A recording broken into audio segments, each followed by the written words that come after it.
Hello, folks. Welcome back to the Redeemed Marriage Podcast. Rusty and Heather Bryant are back with you today, and we are back home.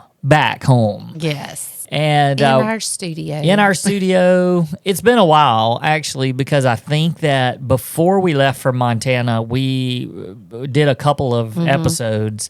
And then while we were in Montana, we did an episode live, and we're tired. But that episode in Montana was so fun. Like, I wonder how many people who listened to us stopped it and went and watched it on YouTube, because I would have wanted to see that view. Yeah. It was amazing. Well, and it was very, I was going to say elementary. How do you say? It was very... Simple, yeah, I guess, because we just stuck our phone up there, but we had microphones. So that was I see good. what you're saying. Yeah. It wasn't high tech. Wasn't professionally done by any means, but I think it might have given people a glimpse.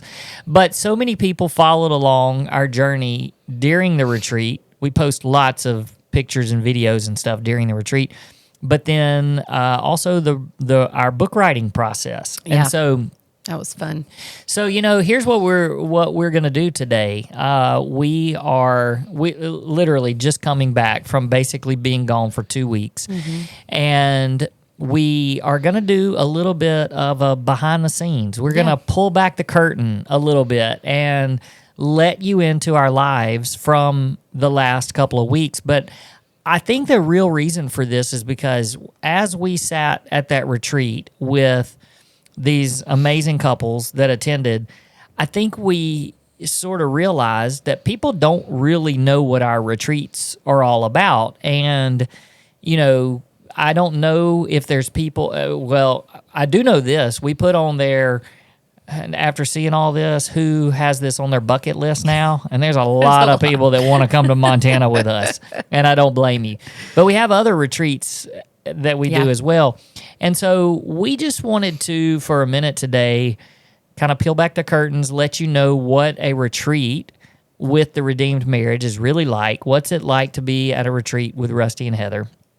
And how does it look different than coaching or an intensive or, when we go and speak somewhere? Yeah. And, I think we can give some insights too as to like what did we hear back from the people that were there?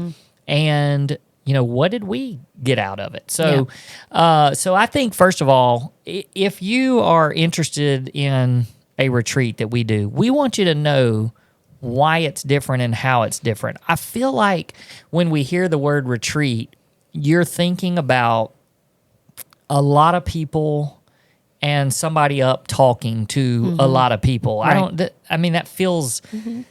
Right? Yeah, well, because we say often in our story, we went to marriage retreats, we did, and we never went to anything like what we provide. We went more of a couple to sit in the audience while someone spoke and talked. Yeah. And that's not what ours are like. Right. That's not. So we do that. I think we now call that or label that more of like a conference. And or speaking engagement. Or speaking engagement of some sort. And we love doing that. But our real heart is being able to look people in the eyes and being able to become friends with people. And that happens across the screen when we do marriage coaching. We love marriage coaching because it is, even though there's a screen and these people are from all over the world, it's very intimate because we really get to know these people. And we love it because we get to know them so much that I think there's also this longing to, I want to see these people in person. I want to give these people a hug because we feel like we've become really good friends. And so what was so cool about this retreat is that two of the couples... There were 4 couples there. 4 couples. Okay, so that's the biggest difference in our retreats is our retreats are very intimate. Yep. So we do a retreat in Atlanta, And That one has 3 couples. 3 couples. And this is a space, it is a space thing, but it's also, we've talked a little bit, we'll tell you a little bit about why it's more than just, oh, we can only have 3 people because of space, or Right. 4 people or 4 couples because of space. But in Atlanta, we have 3 couples that will join us. And so, I mean, it's us hanging out with 3 couples for 3 days. It's Yeah. a night and then a full day and then the next morning. So it's usually a weekend thing. And it's an incredible setting. It's beautiful. I mean, it's just a great place to get away, connect with your spouse, but really an intimate time with us and the other couples. Yep. So we go to Montana. We've done 3 of those, right? Okay, so Yeah, so either we've 3 or had 4. three or 4 retreats that we've done in Atlanta. We'll have another one coming up in March. We went to Montana for the first time. We've been there, but it was the first time to do a retreat this past week or 2 weeks ago, I guess. And this one was 4 couples. And we had a few more people that were interested, but we finally decided we don't want it to become too big where it's Yeah. not intimate anymore. Well, this was also our first one in Montana. So we wanted to see how the schedule rolled, how, what everybody thought, the eating out, the chef, all the things. And just wanted to be like, okay, did this go well? And if it did, could we handle a couple of more couples? A couple of more couples? Sure. Yeah. And so, I think the max we would ever do for there, even if we had more space, which we could make that happen, we want it to be small like that. So I would think 5 or 6 couples at max. I think it ended up being perfect. 4 was perfect. Yeah. I mean, maybe we'll see. But it was a longer retreat. Yep. So we go to Montana and we'll go back there next fall. Will be the next one that we do there. But when we go to Montana, it's harder to get there, costs more money to get there, all of the things.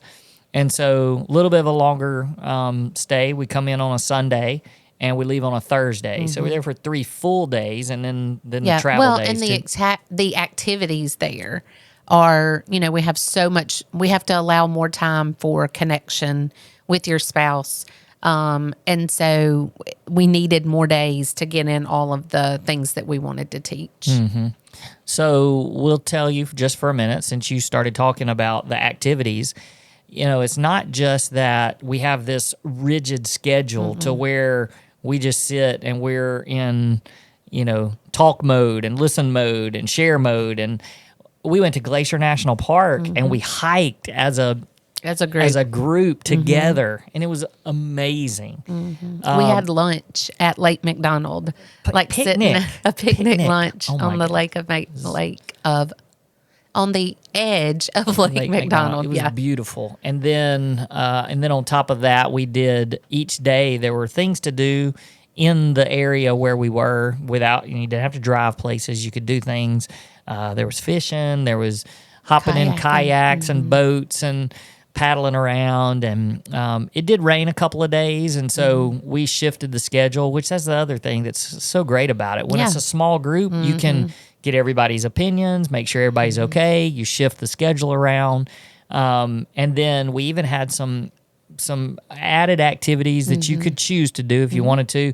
We had somebody come and teach shooting. I mean, it's like you're on a ranch. Yeah. I mean, you're basically at a ranch. There's pickleball, and there was one other thing that when you said shooting, pickleball, and I feel like there was one more, but it'll come to me. Keep going. Well, and there's horses there, but we didn't do horseback riding because we thought the horses were going to be gone. E-bikes. There are e-bikes. There it is. Sorry, there it is. So there's all sorts of things to do, but it's really, honestly, it kind of becomes more about the connection than about the content. The content's important, and we got a lot of feedback on that, but it's about connecting with your spouse and then connecting with the couples that are there.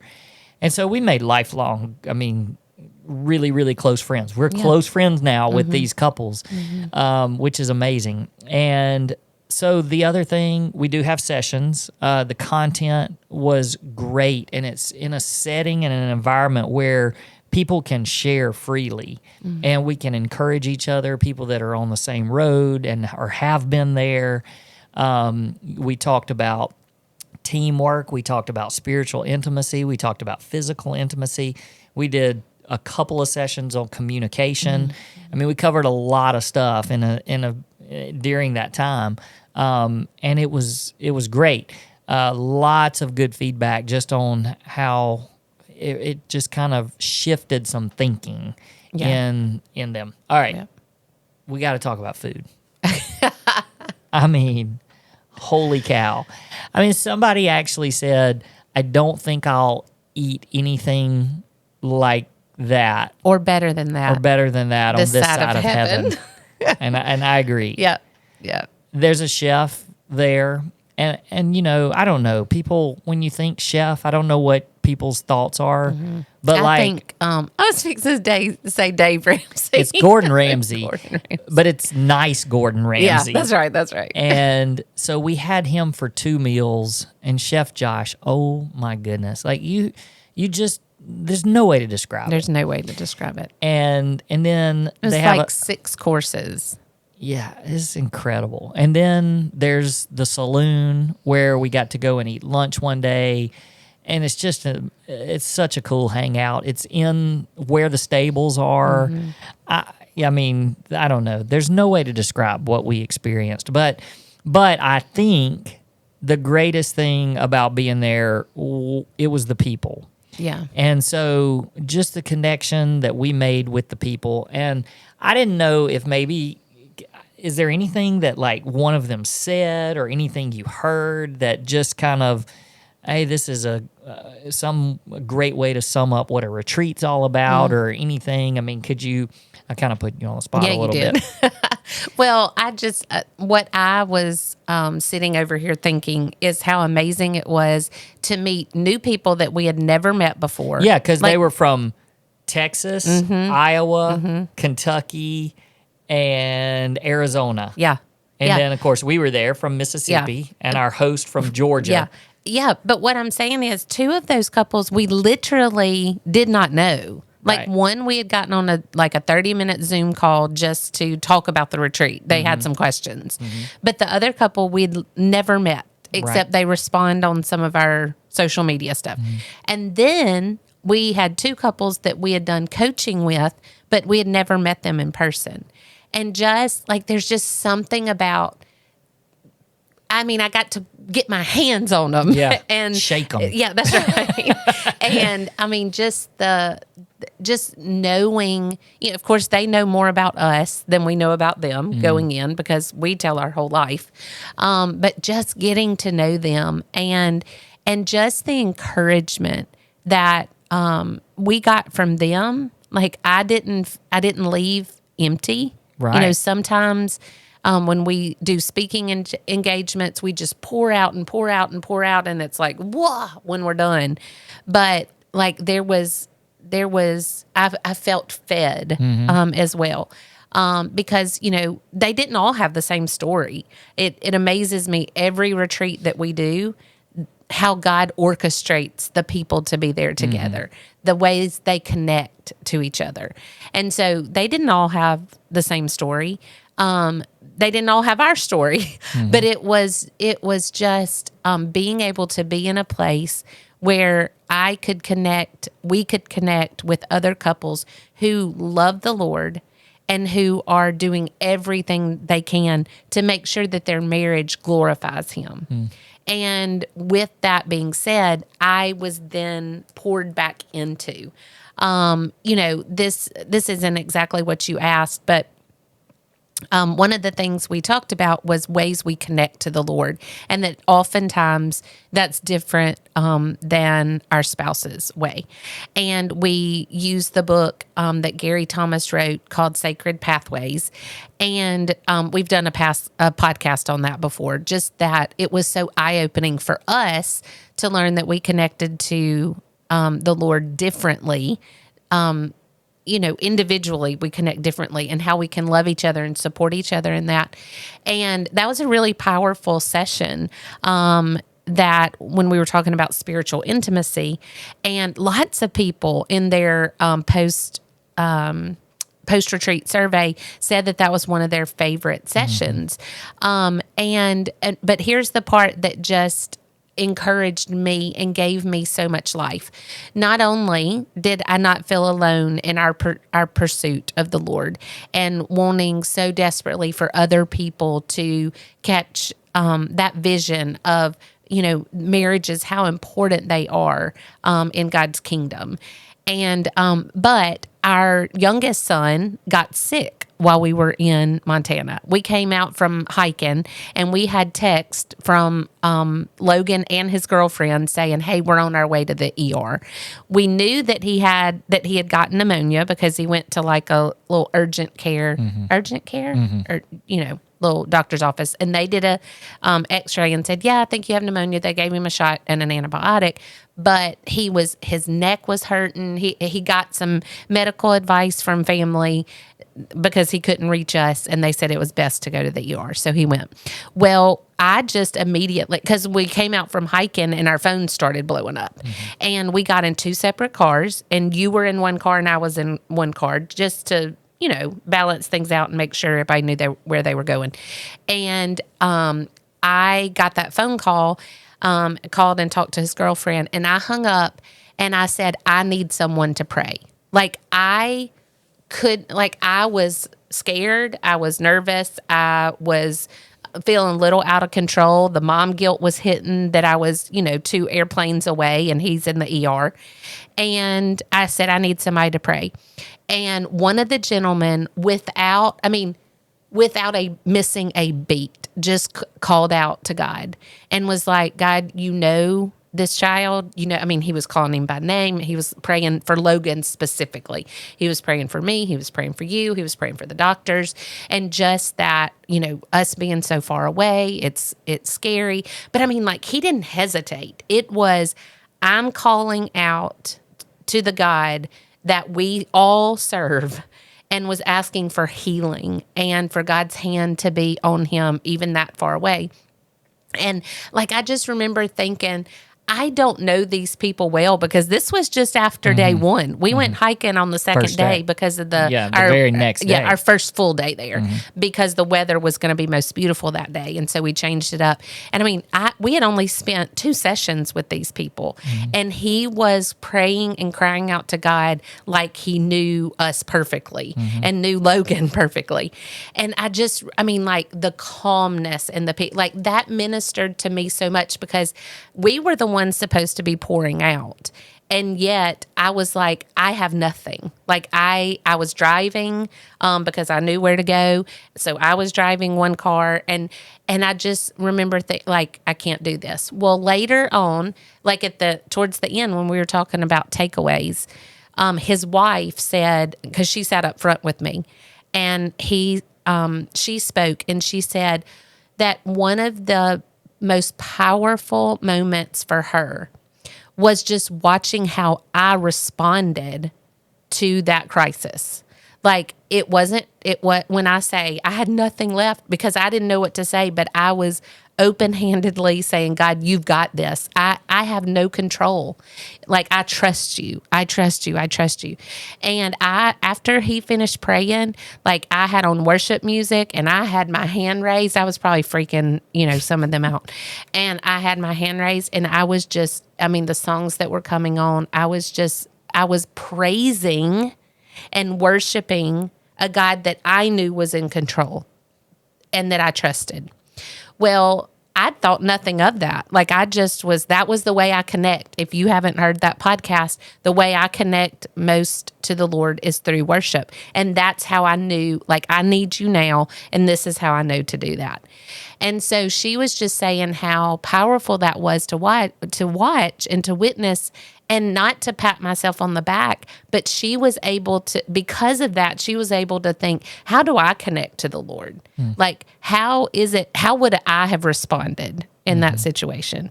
What is it that I need to do to make sure that I connect? And so, believe it or not, that was just one of the things that I look back on and go, that was powerful for me, and to know that those people were there. They were trusting us. They spent a lot of money to come there for the food and for the accommodations and for the curriculum, but they were there. But it wasn't just for us to teach them. Like, they came alongside us in a time of need and a time of fear. And don't worry, Logan's fine. He did have pneumonia. They gave him some powerful antibiotics by IV and sent him home, and he's doing fine. But it was just, that wasn't even a moment that somebody said how we changed their life. It was how they changed mine. Mm-hmm. Well, I know that every time we do an event or something big happens, the enemy tries to attack us. And we had already shared with them. And that's the other thing. Like, we never, let's try to hide the fact that we're worried about our kid that we can't do anything about. And we had already mentioned it to him because we knew he had pneumonia. Right. But then coming off of that hike, it was like, now he's in the hospital. Yeah. And so there was a lot and a lot of emotions, but... Well, and a lot of fear, because I forgot to say, when he went in, they flagged him as possible septic. And that just brought on a whole new fear. Right. So, continue. But I think that it's so important that we are saying we're journeying with these people just like they're journeying with us. And so never were we trying to hide that we were scared or fearful or distracted even. Like, we wanted them to know that this is what the enemy does. Yep. And so we were just very upfront about it, and they just came alongside us. And it's so great because every day they asked about him multiple times a day. And then even since we've been back, they keep texting and asking about him. And so it was just a great picture of what the church is supposed to be and what believers are supposed to be. And so, we just journeyed with them. And so you made a comment and you said, at the end of the week, we didn't feel like we were empty. We really felt like we were full too. And I think that was so important because we ended up staying for 4 extra days-ish, 4 or 5 days, and we started writing. And so we can pull back the curtains a little bit more and talk just a minute about our writing, because it was an experience. And here's the thing. We have writing on our radar. And so we know that writing is... Writing a book is something that we have wanted to do and we haven't had time. But I think that when we think about writers, we read a lot of fiction books. And these people are churning out books that are hundreds and hundreds of pages and chapters, and they're churning out one book once a year or maybe even multiple times a year. And we're always thinking, how in the world? Like, how could you do that? And then you've got these big writers, these famous writers that are writing things and sharing all of the stuff that they're doing, and they're doing it multiple times a year. And so we just start thinking, how in the world could we pull something like that off? And do they really do it? And I think the funny thing is that we also had somebody that wrote multiple marriage books throughout the years. I think he ended up writing 90-something books, and we found out that most of those were done with a ghostwriter. And so we started thinking, well, gosh, maybe we should get a ghostwriter. Maybe none of these people actually write anything on their own. Maybe it's all ghostwriters that are doing this. But we were like, nope, we're going to write. And so we got there after all of our retreat participants left, and we started the book writing process. And we really did write our own book. But we got almost done with it just in those few days. And it didn't really look anything like I thought it was going to look. Nope. And how we were, not the book itself, but the process. Yeah. But we didn't know. And I just think there's people out there that are going, how do you even write a book? Like, do you just sit down and you just write it all at once? And I don't know. We don't even know what people do. That's right. Do they? I have heard people say, as you're writing a book, set yourself a goal to, either 250 words a day or 1,000 words a day.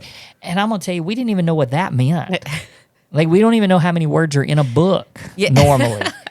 And so we started looking into all of that and doing some research and, and then to find out that we needed to put together 2,500 to 3,000 words a chapter. And if you had said that to me before we started writing, I've been like, how many pages is that? Yeah. I don't even know what that means. How many topics can we cover in that? Yeah. And so we just started writing and first we outlined this thing. Yes. Well, and that's what I was going to say. We outlined it, and then that completely changed because we were like, okay, Friday night. Changed as we were writing. Yeah, yeah. So that Friday night, after, we had taken all our people to the airport, and it was just us, and we just had big Post-it notes all over the wall and wrote down what we thought the outline would look like. And then as we began writing, that changed, and God changed how, he changed our mind on some things. And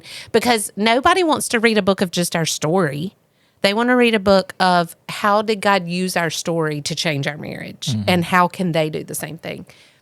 And so our outline changed, and it was just a fun process. I say it was a fun process. There was some hurt. Well, it was because the way we did it, we were not writing it together. No. We were each one of us was telling our own version of the story. Yep. And then for example, chapter 1 is confession, obviously. And you told your story and I told mine. And then we read it to each other. Yes. And I think that was one of the coolest things that we did, because we would do that for every chapter. So we would start the chapter, we would have an outline for the chapter. We dig a little deeper, and here's the outline. Make sure you talk about these things, I'm talking about these things. And then we would write separately, not even in the same room. No. We were writing separately. And then one of us would get up and go to the other one, how many words you got? And we'd say, okay, well, if we combine them, we might have a chapter. And so then we would just sit down, and one of us would read theirs first and then the other one. And, we've heard each other tell the story and tell our versions of the story so many times, but to actually hear it when it's been thought out enough to write it was very different. Yeah. And there were times when both of us would say, this is kind of hard to read out loud, and it's hard for me to read it to you. But it just was a process that we didn't finish. We almost finished. We have 2 chapters left. Yeah, we almost finished.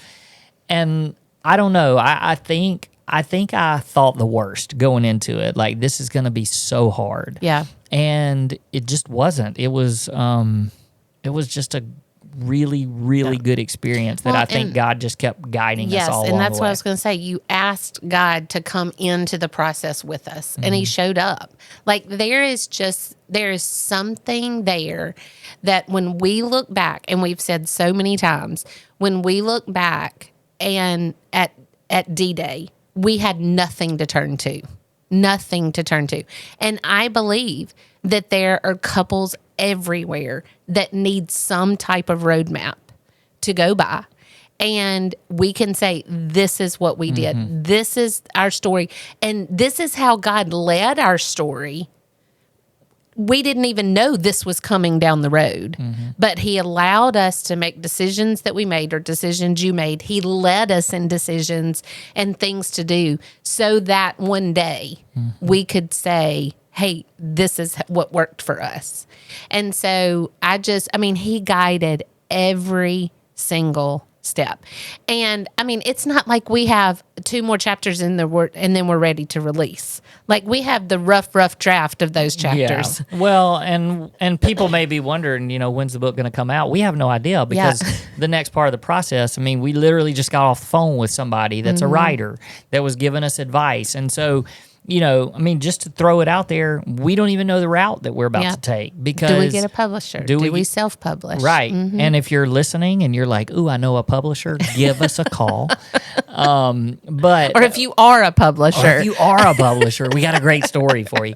No, we have some connections, which is great, but We just don't know where God's leading us right now. That's and right. so, but in all seriousness, that's one reason why we're throwing this out there to our people that support us and listen to us and believe in us, because you may know somebody that could help us with this, and we just don't want to miss something along the way. We want to do what God wants to happen. We want what God wants to happen. We want it to happen. And, our biggest thing is that we want, like Heather said, we want a resource for somebody else out there that's searching for something and they can't find what they're looking for. So, if you know a publisher, let us know. But besides that, if you're interested in a retreat, now that you know what we're talking about and when we publicize our retreats, if you're interested, you can go to our website, theredeemedmarriage.com, and there is a retreat interest form that you can fill out, or you can just fill out the contact form and just say, hey, I heard you guys talking about the retreat, and I want to be on the list for Atlanta retreat or Montana retreat or whatever. So, and we have one in Florida too. Yeah. What? No, we have an intensive in Florida. Intensive in Florida. Sorry. Tell me what the difference is. Well, an intensive is just 2 on 2. Yep. Just us and you as a couple. And usually it's for a couple who's in crisis. Like, we need help right now. Yeah, so that's the difference. And we can do those in Atlanta or in Florida. So, that's the difference in those things. So we just wanted you guys to know and be aware of what our retreats are. We just are kind of on a high from that.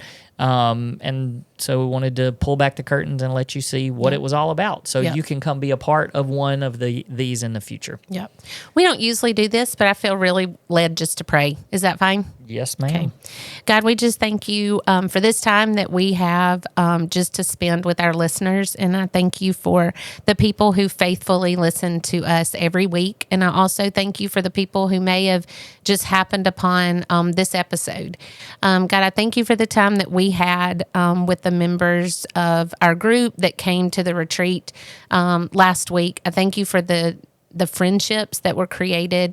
I thank you for just their willingness to be open and honest, and for how that honored you. I thank you for the time Rusty and I had writing our book. I pray that you will just direct the path for that. God, I just pray that there won't be any step along the way that people see us, but that they will see you every single step and see that your hand guided this, and it will go exactly how you want it to go. If there's anybody who's listening that feels tugged towards a retreat or towards coaching or towards an intensive, God, just give them the boldness to reach out and ask for help, because that's the first step. God, we love you, and we thank you for being you. Thank you for trusting us. Thank you for, I said thank you for trusting us. You know what I meant. Thank you for loving us, and we trust you with everything that we have. In your name we pray. Amen. Amen. All right. See you guys next time. Peace. Peace.